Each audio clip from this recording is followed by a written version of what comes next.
Hello friends, সবাই ভালো আছে? আজকে নিয়ে এসেছি চিকেন। চিকেনের তো অনেক রকম পদ হয়, আজকে কাশ্মীরি চিকেন নিয়ে এসেছি। এই চিকেনটা বাড়িতে করে দেখবেন। কাশ্মীরি চিকেন একটু অন্যরকম হবে, খেতে খুবই সুস্বাদু।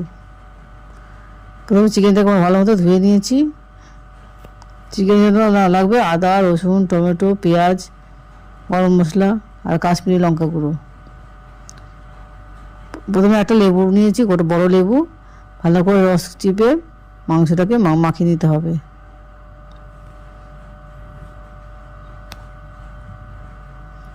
বেশি করে লেবু রসটা দেবেন, যাতে গোটা, আমি 1 কেজি মতো মাংস নিয়েছি, তাই গোটা বড় লেবুটা নিয়েছি।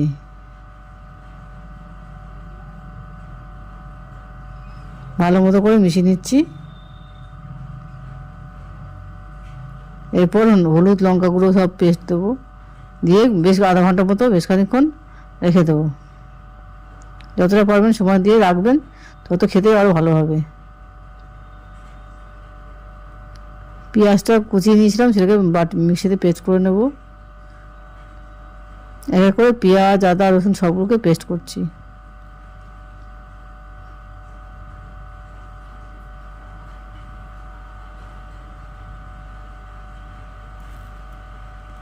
সব কিছু পরিমাণ মতো দেবেন। 1 কেজি মাংস নিয়েছিলাম বলে আন্দাজ মতো পেঁয়াজ, আদা, রসুন নিয়েছিলাম। আমরা যেমন পরিমাণ মাংস নেবেন সেই পরিমাণে আদা রসুনটাকে নিয়ে নেবেন। পেঁয়াজ,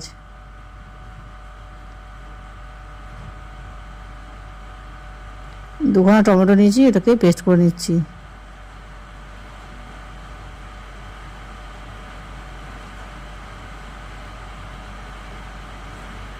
এবার চিকেনগুলোর উপরে হলুদ গুঁড়ো, লঙ্কা গুঁড়ো,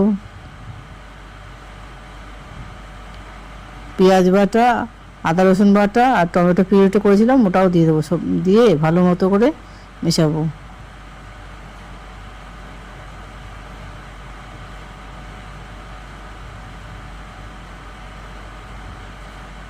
বাইরে অবিরাম বৃষ্টি পড়ে যাচ্ছে। এই বৃষ্টি বাদল দিনে বাড়িতে রান্না করে দেখুন, এই কাশ্মীরি চিকেন দুর্দান্ত লাগবে।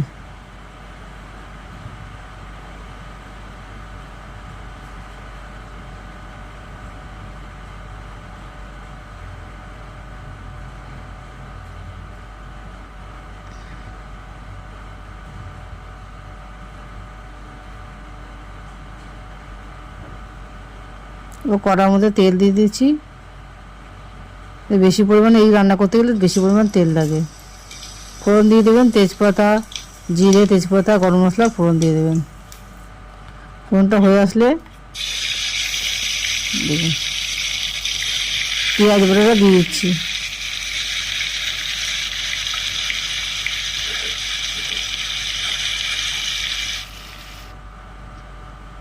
বাটাগুলো ভালো মতো করে নাড়াচাড়া করে একটু ভাজবেন।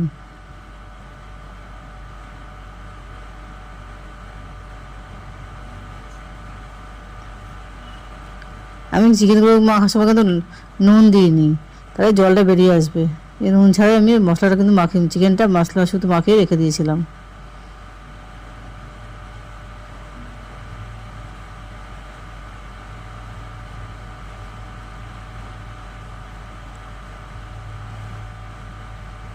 হলুদটা দিয়ে দিলাম, পেঁয়াজ, আদা, রসুন, হলুদ ভালোভাবে কষাতে হচ্ছে।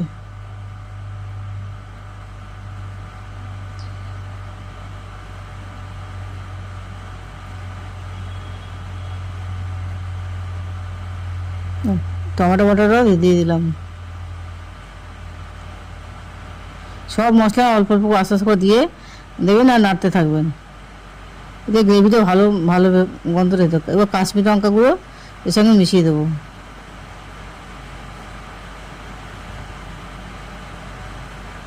এমনি লঙ্কা গুঁড়ো দেবো, কাশ্মীরি লঙ্কা গুঁড়োটা এই রান্নার আসল স্পেশাল।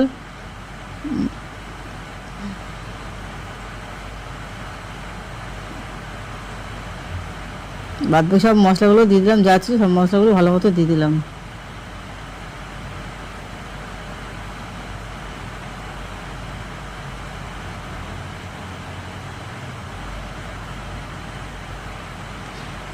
যাতে তেলটা বেরিয়ে আসে, তেল ছেড়ে আসে মশলা থেকে, ততক্ষণ নাড়তেই থাকবেন।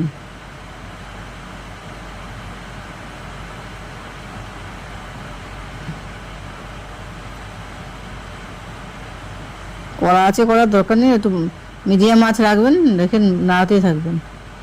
ওর মধ্যে কাঁচা লঙ্কা কটা দিয়ে দিলাম। কাঁচা লঙ্কা দিলে গন্ধটা আরও দারুণ বেরোবে।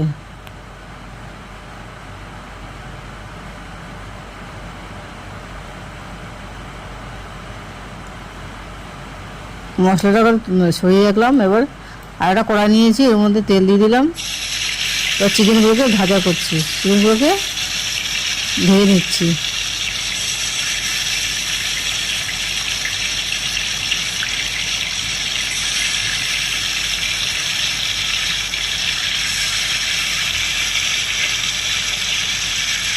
চিকেনগুলো এমনি নরম হয়ে এসেছিলো, এবং ভাজা হলে আরও নরম হয়ে আসবে।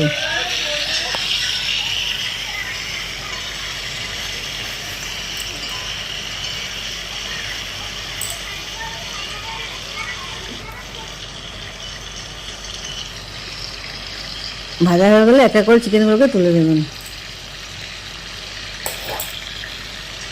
একবারে দেবেন না, আস্তে আস্তে করে অল্প অল্প করে বারে বারে রান্না ভাজাগুলো করবেন চিকেনগুলোকে।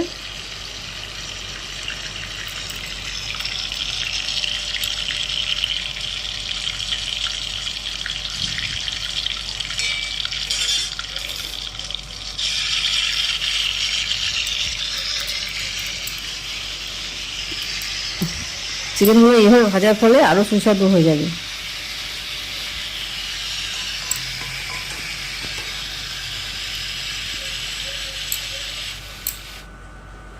এবার একটা ক্যাপসিকাম নিয়েছি, ক্যাপসিকামগুলোকে টুকরো টুকরো করে কেটে রাখলাম।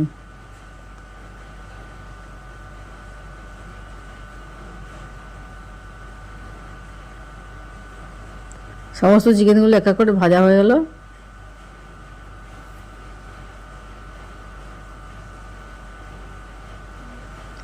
বাড়িতে এই রান্না ট্রাই করে দেখুন, পছন্দ হলে লাইক এবং সাবস্ক্রাইব করুন, এবং কমেন্টে জানাবেন আমাকে কেমন হয়েছে। আপনাদের ভালোবাসাই আমার একান্ত দরকার।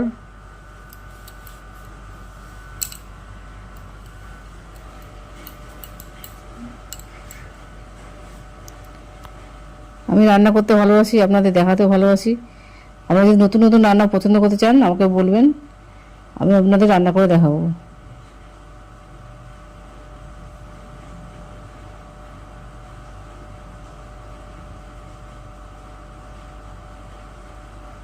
এবার ক্যাপসিকাম টুকরো করে কেটে রেখেছিলাম, ওটা দিয়ে দিয়ে ভাজলাম। বেশি ভাজতে, কড়া করে ভাজতে হবে না ক্যাপসিকাম, বেশি হালকা করে ভাজবেন। আগে যে মশলাটা রেডি করে গেছিলাম ভেজে, ওই মশলাটা দিয়ে দিলাম ক্যাপসিকামের মধ্যে।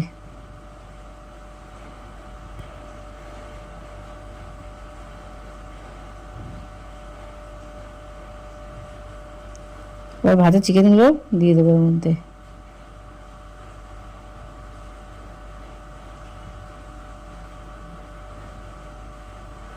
এই রান্নাটা একটু বেশি লাল লাল ধরনের হয়, কিন্তু খেতে ঝাল হয় না।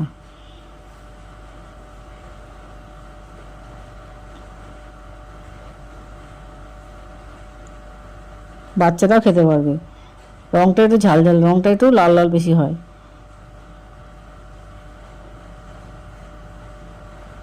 রুটি দিয়ে, পরোটা দিয়ে খেতে খুবই ভালো লাগে। সামান্য পরিমাণে নুন চিনি দিয়ে দেবেন, সামান্য অল্প হালকা করে চিনি দিয়ে দেবেন।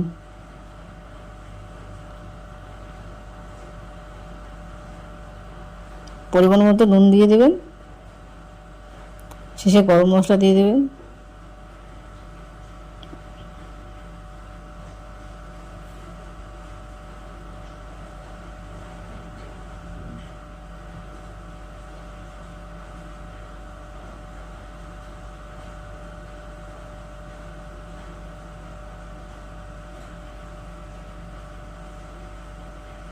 তারপর মাংসটা প্রায় ফুটে উঠেছে, হয়ে গেলে শেষে গরম মশলাগুলো দিয়ে দেবেন।